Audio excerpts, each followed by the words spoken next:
Look at this grid. Drop a marble from any cell on top. At every step, it can fall straight down or slide one step diagonally, which starting point gives the smallest total along the way. This is the falling path sum, the full generalization of grid paths. You can start anywhere on the top row and end anywhere on the bottom. Variable start and variable end. Here is the setup. We have an n by n matrix. A falling path begins at any cell in the top row and finishes at any cell in the bottom row. From a cell at row R, column C, you have exactly 3 downward choices. Move straight down, slide to the lower left diagonal, or slide to the lower right diagonal. Our goal is the minimum total sum along such a path. Let's trace 2 different paths to feel how the choices play out. To solve this, define a state. Let f of R, C be the best falling path sum, starting from cell R, C, all the way down to the bottom row. Now the recurrence. The value at this cell plus the minimum of the 3 cells it can fall into. The cell below, the lower left and the lower right. The base case is the bottom row itself. There is nowhere left to fall, so f of the last row equals the matrix value at that cell. And the answer? Because the start is variable, we don't read a single cell.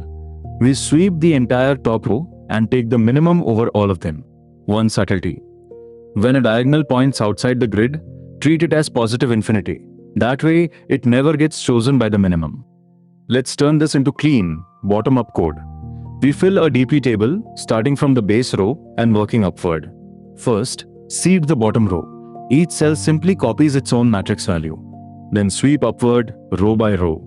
For each cell, read the 3 cells below, straight down, the left diagonal, and the right diagonal. Guard the diagonals at the borders with infinity. Add the current value to the smallest of those 3. Watch the table fill in, row after row, until we reach the top. Finally, scan the top row and return the smallest entry. That single sweep captures every possible starting point. We can do better on memory.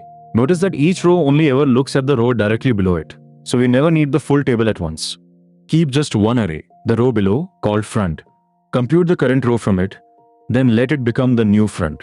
The 2D table collapses into a single 1D array. Let's count the cost. There are n squared states, and each one does constant work, just 3 reads. So the time is order n squared, and the space, after optimization, is order n. Here's the rule that ties it all together. Variable start and variable end means initialize the whole end row and take the best over the whole start row.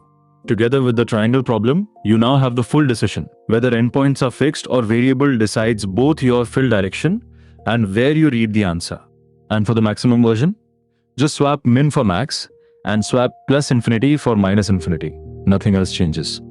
3 common traps. First, always guard the diagonal bounds. Second, never forget the final sweep over the top row. And third, only let infinity enter a minimum, never an addition. Everything so far had a single traveler. But what if 2 travelers move through the grid at once and we need a 3rd dimension to track both? That's cherry pickup. See you in the next one.